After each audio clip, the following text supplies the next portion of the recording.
اور جن کا سارا مال و متاع بہ گیا، مکان ٹوٹ گئے، گر گئے، اور انہوں نے کہا یا اللہ تیرا شکر ہے، یا اللہ تیرا شکر ہے، یہ شرط ہے ان کا، یا اللہ اس حال میں بھی تیرا شکر ہے، تو اللہ قیامت کے دن بلائے گا صدیق شہید کو، کہے گا حساب دو، سخی کو بلائے گا، کہے گا حساب دو، پھر وہ آئیں گے جن کے گھر بہ گئے، جو خیموں میں جا بیٹھے، جن کے گھر ٹوٹ گئے، بہ گئے، جانور مال مویشی مر گئے اور ان کے پلے ککھ بھی نہ رہا، دیکھنے میں بڑا نقصان ہو گیا اور ہوا ہے، پر انہوں نے کہا یا اللہ ہم تیرے شکر گزار ہیں، تیرا مال تھا تو نے لے لیا۔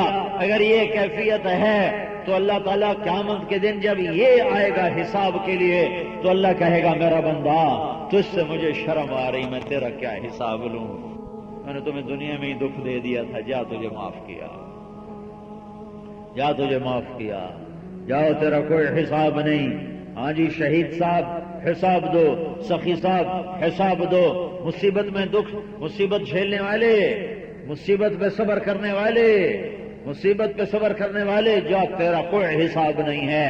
یہ محمد مصطفیٰ صلی اللہ علیہ وسلم کی دعائیں ہیں کہ اللہ تعالیٰ نے ہمارے لیے دنیا اور آخرت کی آسانیاں فرما دی ہیں۔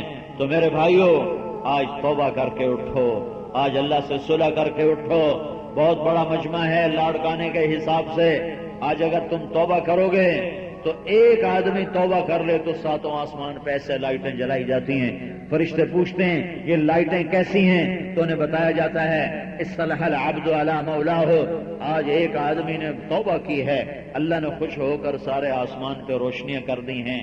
یہ اتنا بڑا مجمع آیا ہوا ہے، اگر یہ اللہ کے دربار میں توبہ کرے گا تو اللہ کتنا خوش ہوگا، کتنی لائٹیں جلیں گی، اور آپ کے نام لے کر، آپ کے باپ کے نام لے کر اللہ اعلان کرے گا ہاں ہاں میں نے معاف کر دیا، ہاں ہاں میں نے معاف کر دیا۔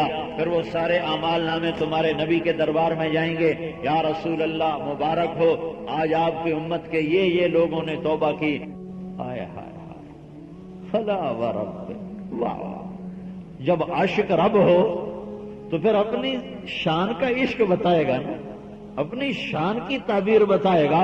ارے مجنو لیلا پہ عاشق ہوا تھا، وہ شاعری کر گیا کہ پتھر پگھل گیا، پتھر، ایک عورت کے پیچھے ایسی شاعری کر گیا کہ پتھر پگھل گئے۔ وَهَلْ تَبْقِينَ لَيْلَا إِذَا مِتُّ قَبْلَهَا وقام على قبر النساء النوائح كما لو أصاب الموت ليلى بكيتها وجاد لها دمع من العين صافح وأغبت من ليلى بما لا أناله بلا كل ما قرت به العين طائح ولو أن ليلى الأخيل تسلمت علي ودوني جندل وصفائح لسلمت تسليم البشاشة أو زقا إليها صدا من جانب القبر صائح حمامة بطن الواديين ترنمي سقاق الغر الغوادي مطيرها أبيني لنا ما زال ريشك ناعما ولا زلت في خضراء غد نظيرها۔ اللہ کی قسم میں اب تمہارے سامنے تو نہیں روتا ہوں، لیکن میں تنہائی میں جب یہ شعر پڑھتا ہوں میں روتا ہوں کہ ان میں درد ایسا ہے، درد ایسا ہے۔ وہ تھا ظالم، کوئی کمال کا بلیغ انسان تھا، اس کا نام تھا توبہ۔ مجنو کا نام اصلی آج آپ کو بتا رہا ہوں، مجنو کا نام تھا توبہ۔ نام کیا تھا بھائی؟ توبہ، کام کیے بغیر توبہ کے، لیکن وہ صرف عاشق تھا، حرامی نہیں تھا، کوئی حرام نہیں کیا، حرام نہیں کیا، شادی کی تمنا کی نہیں ہو سکی تو عشق میں وہ شعر کہے کہ عرب جیسے پتھر دلوں کو پگھلا کے رکھ دیا اس نے، رلا رلا کے مار دیا اس نے عربوں کو۔ اس کا آخری شعر ہے لیلا کے بارے میں، پتہ نہیں مجھے کہاں سے یاد آ گئی، عفا اللہ عنہا هل ابیتن لیلتن من الدہر ولم یسر الی خیالها۔ یہ اس کا آخری شعر تھا لیلا کے بارے۔ پھر وہ ہمیشہ کے لیے چپ ہو گیا، کچھ نہیں بولا، چپ کر گیا، اور پھر اللہ کے راستے میں نکلا اور ترکستان میں جا کر اس کا انتقال ہوا، اور لیلا اس کی قبر پہ گئی اور اس کی قبر پہ بیٹھ کر جو رونا شروع کیا تو روتے روتے مر گئی۔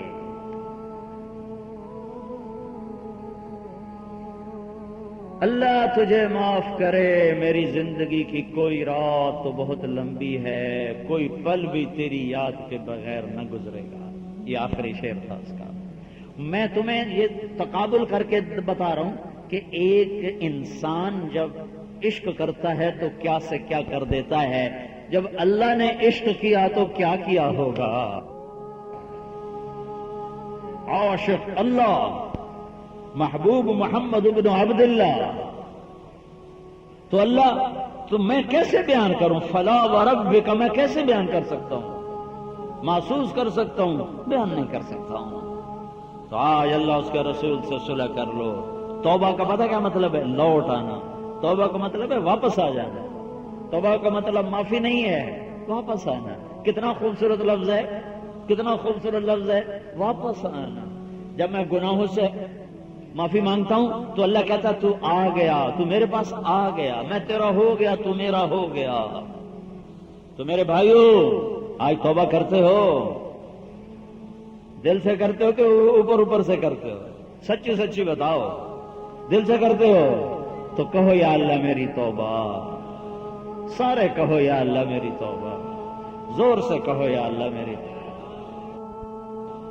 اللہ آپ کی توبہ قبول فرمائے، اللہ آپ کی توبہ قبول فرمائے، اللہ میری آپ کی توبہ قبول فرمائے۔ جب آدمی کی توبہ قبول ہوتی ہے تو پھر مبارک ہو۔ اللہ کی قسم آپ سارا مجمع جو بیٹھا ہوا ہے، مجھے نہیں پتا کتنا ہے، آج آپ جتنے بیٹھے ہو اس وقت آپ یوں بیٹھے ہو جیسے ابھی ماں کے پیٹ سے نکل کے آئے ہو۔ آپ کے سارے گناہ معاف ہو گئے، آپ کے سارے گناہ معاف ہو گئے، آپ کے سارے گناہ معاف ہو گئے۔ فرائض اللہ کے فرائض، نماز، روزہ، حج، زکوٰۃ، غلطی کوتاہی ہوئی، گناہ معاف ہو گیا، قضا باقی ہے۔ مالدار حج نہیں کیا ابھی تک، گناہ معاف ہو گیا، اگلے سال جاؤ۔ نمازیں نہیں پڑھی، نمازیں شروع کرو، پچھلی قضا کرو۔ روزے نہیں رکھے، روزے رکھنا شروع کرو۔ زکوٰۃ نہیں دی، زکوٰۃ دینا شروع کرو، پچھلی تھوڑی تھوڑی کر کے ادا کرو۔ ذمہ داروں کے لیے عشر ہے، 100 من پہ 5 من، 100 من پہ 5 من، 100 من پہ 5 من۔ ماں باپ کی نافرمانی کی، معاف ہو گیا۔ ماں باپ ایسی ہستی ہیں کہ میرے نبی نے فرمایا کاش میری ماں زندہ ہوتی تو میں اس کا ایسا خادم ہوتا کہ میں عشاء کی نماز کے مصلی پر ہوتا اور فرض نماز شروع کر چکا ہوتا اور سورت فاتحہ شروع کر پڑھ رہا ہوتا، اور ادھر سے میری ماں مجھے کہتی بیٹا محمد، تو میں ماں کی خاطر نماز توڑ دیتا۔ تو آپ نے جو توبہ کی ہے انشاءاللہ آپ کے سارے معاف ہو گئے ہیں۔ اب جب کبھی ٹوٹ جائے تو پھر دوبارہ کر لینا، پھر ٹوٹ جائے پھر دوبارہ کر لینا۔ یہ کون سا کوئی دنیا کا حاکم ہے جو 1 2 10 دفعہ کے بعد ناراض ہو کر کبھی معاف نہیں کرے؟ یہ تو اللہ ہے۔ اللہ آخری سانس تک توبہ کرتے رہو گے، وہ معاف کرتا رہے گا۔ تو نیت کرتے ہو سارے بھائی؟ نیت کرتے ہو تو آپ بولو ساری دنیا سے توبہ کرانی ہے، ساری دنیا کے پاس جانا ہے، انہیں اللہ کا پیغام سنانا ہے، انہیں عشق رسول ان کی شمع ان کے اندر جلانی ہے۔ اس کے لیے بولو نقد کون بھائی تیار ہے 4 مہینے کے لیے، 40 دن کے لیے؟ اور دعا تک سارے بھائی بیٹھنا۔ میں نے مختصر بات کی ہے، سردی زیادہ ہے، آپ کو تکلیف ہو رہی ہوگی، تو دعا تک سارے بیٹھو اور اب بولو بتاؤ کون بھائی نقد تیار ہے؟ جو بھائی کل سے انشاءاللہ 4 مہینے کے لیے 40 دن کے لیے جا رہے ہیں، یہ بہت سے ہمارے بھائیوں نے 3 دن کا ارادہ کیا، کل سے 10 دن کا۔ جب دعا ہو جائے گی تو آپ سارے بھائی تھوڑی سی ہمت فرما کر مسجد کے اندر تشریف لے جائیں۔ اس سے پہلے کچھ گزارشات ہیں، بہت ضروری ہیں۔ جتنے بھائی آپ تشریف لائے ہیں یہ نیت کر کے جائیں کہ آج کے بعد نماز نہیں چھوٹے گی۔ جو آپ میں دکاندار ہیں وہ آج سے یہ نیت کریں کہ اپنی دکان کو نماز پہ بند کریں۔ کیوں بھائی نیت کرتے ہیں؟ نماز پر دکان بند ہوگی۔ اور ایک اور بات آپ کو مشورہ دیتا ہوں، کر لیں دیکھو تو بہت نفع ہوگا۔ اپنی جو دکان کا دروازہ یا شٹر ہے اس کے اوپر آپ لکھوائیں وقفہ برائے نماز۔ دکان کا دروازہ گرے گا، وہ شٹر گرے گا، اوپر لکھا ہوگا وقفہ برائے نماز۔ آپ نماز کے لیے جائیں گے۔ ہر کوئی ہے جو زکوٰۃ دیتے، اور زمیندار تو لاکھوں اکٹھے کروں تو ان میں کوئی ایک ہوگا عشر دینے والا، پتہ ہی کوئی۔ کہ اللہ تعالیٰ نے فصل کی زکوٰۃ رکھی ہے، کپاس کی، گندم کی، چاول کی، باغات کی زکوٰۃ ہے کہ اگر 1 لاکھ روپے کا باغ بیچا ہے تو 5,000 غریب کو دے دو، 1 لاکھ روپے کا چاول بیچا ہے تو 5,000 اس میں غریب کو دے دو، 1 لاکھ روپے کی گندم بیچی ہے تو اس میں 5,000 غریب کا ہے۔ یہ اللہ تعالیٰ نے رکھا ہوا ہے۔ 20 لاکھ کا بیچا ہے سودا، 1 لاکھ اس میں غریب کا ہے۔ 10 لاکھ کا بیچا ہے اس میں 50,000 غریب کا ہے۔ اگر یہ زمیندار لوگ ایسا کریں، میں نے بیچ بیان میں بھی کہا تھا، ایک یہ عشر ادا کریں، ایک یہ نماز پڑھیں، ایک یہ ظلم نہ کریں اپنے ہاریوں کو۔ آپ کے یہاں ہاری سسٹم ہے، ہمارے یہاں پنجاب میں نہیں ہے، اکثر خود کاشت ہے پنجاب میں، زمیندار اپنا زراعت خود کرتے ہیں، تھوڑے سے ہیں جو ٹھیکے پر دیتے ہیں۔ آپ کے یہاں سارا ہاری سسٹم ہے کہ وہ کسان کرتے ہیں اور آپ اس کا آدھا لیتے ہیں۔ تو مجھے یہ خبر پہنچتی ہے کہ اکثر زمیندار اپنے ہاریوں کو پورا حصہ نہیں دیتے، تھوڑا بہت دیتے ہیں جس سے ان کا گزارا چلتا ہے، باقی نہیں دیتے، خود کھا جاتے ہیں۔ اس طرح کرنے سے آپ کا حلال رزق حرام ہو گیا۔ زمیندارہ حلال ترین رزق ہے آج کے دور میں، کہ اس میں جھوٹ ملاوٹ ہے ہی کوئی نہیں۔ یہ اس طرح ہو جاتا ہے جب حق نہیں دیا جاتا تو پچھلا سارا ناپاک ہو جاتا ہے۔ دودھ میں 1 قطرہ پیشاب ڈال دو تو سارا ناپاک ہو گیا۔ تو غریبوں کو ان کا حق دو۔ میرے نبی کا فرمان ہے، پسینہ خشک ہونے سے پہلے مزدور کی مزدوری اس کے ہاتھ پہ رکھ۔ تو اللہ تعالیٰ آپ کے لیے رزق کے دروازے کھول دے گا، برکتوں کے دروازے کھول دے گا۔ تو بھائی زکوٰۃ ادا کرو۔ وراثت میں بہنوں کا حصہ ہے، آپ کے سندھ میں بہنوں کو حصہ نہیں دیا جاتا۔ یہ ہم چونکہ اکثر پاکستان کے لوگ ہندو سے مسلمان ہوئے ہیں، تو ہندو مذہب میں ہے کہ بہن کو وراثت میں کوئی حصہ نہیں ہوتا، تو وہ تو بیچارے غلط مذہب والے ہمارے بھائی ہیں۔ آپ کم از کم ان ہندوؤں کو تو مسلمان بنانے کی نیت کرو، آپ ان سے کاروبار بھی کرتے ہو، لین دین بھی کرتے ہو، ان کے پاس ملازمت بھی کرتے ہو، ان کو ملازمت پر بھی رکھتے ہو، لیکن کبھی ان کی جنت کا فکر ہی نہیں کیا کہ اللہ کرے یہ جہنم سے بچ کے جنت میں جانے والے بن جائیں۔ یہ تبلیغ والوں نے کبھی فکر نہیں کیا کہ چلو انفرادی طور پر تو دعوت دی جا سکتی، کہ کیا پتہ کون کب مسلمان ہو جائے۔ کہ عمر کوٹ کی مجھے سنائی بھائیوں نے، وہاں تو ہندو زیادہ ہیں، وہ گشت کے لیے جماعت نکلی تو ایک گھر پہ دستک دے دی، تو دوسرے نے کہا یہ تو ہندو کا گھر ہے، مسلمان کا نہیں، تو آگے چلو۔ تو بچہ نکل آیا باہر، وہ اندر گیا، پھر اندر سے واپس آیا، کہا کہ میرے دادا تمہیں بلاتے ہیں تم لوگ۔ اور کہا بھائی ہم غلطی سے کر بیٹھے تھے دستک، آپ سے بات نہیں کرنی۔ کہا نہیں میرے دادا بلاتا ہے۔ تو وہ 2-4 آدمی اندر چلے گئے، تو ایک بوڑھا آدمی چارپائی پہ لیٹا ہوا تھا۔ جی فرمائیں۔ تو انہوں نے کہا جی غلطی ہو گئی، ہم تو مسلمانوں سے بات کر رہے تھے، تو ہمیں پتہ نہیں تھا، تو ہم نے آپ کے دروازے پہ دستک دے دی۔ کہا نہیں مجھے بتاؤ تمہاری دعوت ہے کیا؟ تو انہوں نے بڑے پھیکے اور سر سے اتارے ہوئے لہجے میں اس سے بات کی، وہ مسلمان ہو گیا، اور اگلے دن وہ مر گیا، اگلے دن اس کا انتقال ہو۔ ساری زندگی کفر میں گزری اور آخری دن اللہ نے ایمان نصیب فرمایا اور وہ جنت میں چلے گئے۔ تو اب اتنے ہمارے ہندو بھائی رہتے ہیں، انہیں جنت میں لے جانے کا فکر کیوں نہیں کرتے کہ اللہ ان میں کوئی جہنم میں جانے نہ پائے۔ یہی تو غم تھا جو ہمارے نبی کا سینہ پھاڑ کے رکھ دیا کہ یا اللہ سب کو ہدایت دے دے، سب کو ہدایت دے۔ پتھر کھا کے بھی دعا کرتے رہے کہ اچھا یا اللہ اگر یہ طائف والے لوگ اب ایمان نہیں لائے تو اللہ کرے ان کی نسل میں کوئی ایمان لے آئے۔ تو بھائیو یہ درد رکھا کرو، یہ غم رکھا کرو، یہ ختم نبوت والا غم ہے۔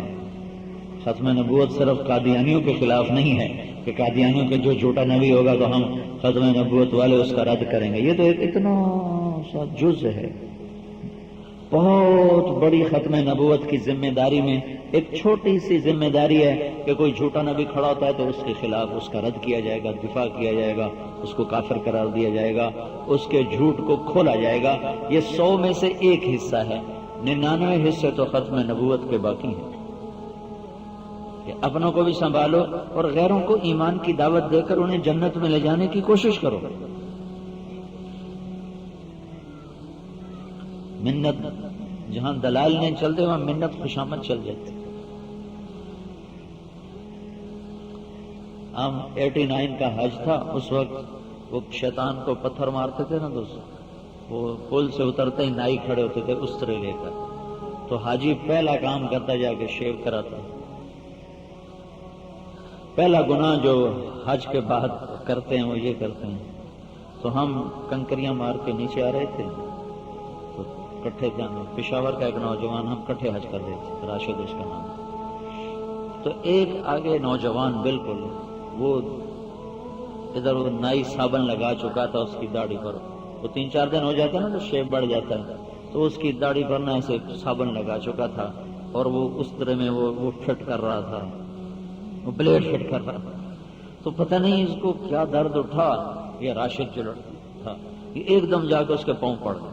کہا کہ اللہ کے واسطے، اللہ کے واسطے ابھی تیرے سارے گناہ معاف ہوئے ہیں، یہ دوبارہ اپنا کھاتا نہ کھول. تو ایک دم وہ جو تھا شیو کرانے والا وہ رونے لگا اس کی منت دے کر. اور وہ جو یہاں تولیہ نہیں رکھا ہوتا اس نے اپنے سارا سے صاف کیا.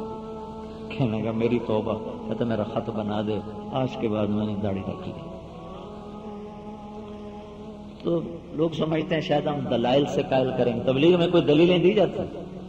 تبلیغ سارا منت سے کتنا کام ہو گیا. تبلیغ تو ہے ہی منت خوشامد کام، اس لیے تو ہر آدمی کر سکتا ہے. ہاں مسئلہ علماء بتا سکتا، مسئلہ بتانا علماء کا کام ہے، شریعت کے حدود بتانا علماء کا کام ہے. تبلیغ تو ہر امتی کا کام ہے کہ اس میں تو منت کرنی ہے، اور منت میں بھی کر سکتا ہوں، آپ بھی کر سکتے ہیں. تو جتنے غیر مسلم ہیں سب کو ایمان پہ لانے کی نیت کرو، ان کو ملو، ان کو انفرادی ملاقاتوں میں. ہر وقت تو آپ کا اٹھنا بیٹھنا ان کے ساتھ ہوتا ہے. تو میں بات یہ کر رہا تھا بہنوں کو وراثت میں حصہ دو. ہندو مذہب میں بہن کو وراثت میں حصہ نہیں، تو مذہب ہی نہیں رہا. تو جس مذہب میں بت پرستی آگے وہ مذہب ختم ہو. تو بہنوں کو وراثت میں حصہ دو، یہ اللہ نے حق رکھا ہے، یہ ادا کرو گے آپ کی باقی ساری روزی اللہ پاک فرما دے. ماں باپ اگر زندہ ہیں تو ان کی خدمت کر کے دعا لو. آپ نے فرمایا باپ تیری جنت کا دروازہ ہے، اور اللہ تعالیٰ نے کہا لا تقل لہما اف، ماں باپ کے آگے اف نہ کرو. اف اف ہماری زبان میں ہے ماں نے بلایا، باپ نے بلایا، یہ ناگواری کے ساتھ یہ ہے، یہ اللہ کرا یہ بھی نہ کرو ورنہ تمہارے عمل میں غارت کر دوں. وَاخْفِضْ لَهُمَا جَنَاحَ الذُّلِّ مِنَ الرَّحْمَةِ، ماں باپ کہہ گئے ایسے ہو جاؤ جیسے پرندہ زخمی ہو کے گرتا ہے تو شکاری کے رحم و کرم پر پر پھیلا کے پڑا ہوتا ہے، کر دے صبر.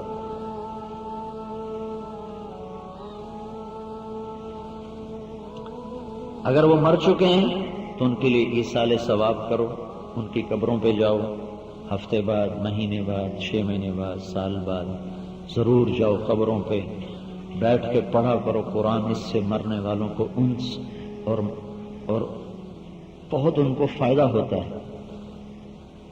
نہیں جا سکتے ہو تو جہاں بیٹھے ہو وہاں پڑھتے رہو ان کے لیے ایصال ثواب اپنی زندگی کا حصہ بناؤ. کہ ماں باپ کا حق ادا ہو ہی نہیں سکتا. ایک صحابی آیا، یا رسول اللہ مجھ سے بڑا گناہ ہو گیا ہے. آپ نے کہا تیری ماں زندہ ہے؟ کہا جی فوت ہو گئی. کہا تیری خالہ زندہ ہے؟ کہا جی زندہ ہے. کہا جا خالہ کی خدمت کر، تیرا گناہ معاف ہو جائے گا. باپ کے دوستوں سے حسن سلوک باپ کے حقوق میں شامل ہے. کہا حارثہ تو زندہ ہے، مرا تو نہیں، دنیا میں بیٹھا ہوا ہے حارثہ، اور آواز جنت میں جا رہی ہے، آواز جنت میں. تو فرشتوں نے کہا یا رسول اللہ ماں کی ایسی خدمت کی ہے جب قرآن پڑھتا ہے اللہ ساری جنت کو سناتا ہے. تو یہ کیا کرتے تھے؟ اپنی بیوی سے خدمت نہیں کراتے تھے، ماں کی روٹی خود بناتے تھے، سالن خود بناتے تھے، پکاتے خود تھے اور کھلاتے بھی خود تھے۔ سامنے بیٹھ کے نوالے بنا بنا کے ماں کو کھلاتے تھے اور تیل لگاتے، کنگھی کرتے، جوئیں نکالتے۔ احسان دانش ایک شاعر گزرا ہے ہمارے پنجاب میں، لاہور میں تھا، بڑا زبردست شاعر تھا۔ تو اس کی کتاب ہے جہان دانش، بہت ادبی کتاب ہے، تو میں پڑھ رہا تھا تو اس میں اس نے ماں کا لکھا کہ میری ماں بیمار ہوئی تو غربت دیکھی، احسان دانش نے ساری زندگی غربت دیکھی، کہ میری ماں بیمار ہوئی تو میں نے اپنی بیوی سے کہا یہ میری وہ جائیداد ہے جس میں میں کسی کی شراکت برداشت نہیں کر سکتا، تم نے میری ماں کو ہاتھ بھی نہیں لگانا، ساری خدمت میں خود کروں۔ تو کہ میں اپنی ماں کے کپڑے دھوتا، بستر دھوتا، تو اس کا پیشاب خطا ہو جاتا تو دوسرا بستر میرے پاس تھا نہیں، تو میں اسی وقت بستر اٹھاتا، اور میرے گھر میں دھونے کا انتظام نہیں تھا، میں نہر پہ جاتا اور جا کر وہ بستر دھوتا، اور دوسرا بستر ہوتا نہیں تھا ڈالنے کے لیے، تو سارے راستے بستر کو دونوں ہاتھوں میں لے کر یوں یوں کرتا آتا کہ یہ آتے آتے خشک ہو جائے۔ 3 میل کے فاصلے پر نہر تھی، تو میں اس طرح 3 میل اس کو یوں سکھاتا سکھاتا گھر پہنچتا، وہ سوکھ جاتا تو پھر میں ماں کے نیچے وہ بچھاتا۔ بیوی کو نہیں ہاتھ میں لگانے۔ ہمارا معاشرہ ایسا ہے، خود ماں کو پانی بھی نہیں پوچھتے اور سارا بیوی پہ کہتے ہیں تو نے کیا کہ نہیں کیا۔ یہ بات آپ سبھی کو بتائیں، شاید آپ کی وجہ سے کسی کی نماز صحیح ہو جائے۔ نماز کی حالت میں آنکھیں بند کرنا مکروہ ہے۔ نماز میں جب قیام پر کھڑے ہو تو نظریں سجدے کی جگہ رکھو، کیونکہ ہمیں اسی زمین میں جانا ہے، اور جب رکوع کرو تو پاؤں دیکھو، کیونکہ ہماری جان پاؤں سے نکلنی شروع ہوگی، اور جب سجدہ کرو تو ناک کے سمت دیکھو، کیونکہ مرنے کے بعد سب سے پہلے ناک ہی ختم ہوگی، اور جب بیٹھ جاؤ تو نظریں جھولی میں ہونی چاہیے، کیونکہ ہماری جھولی ابھی بھی خالی ہے۔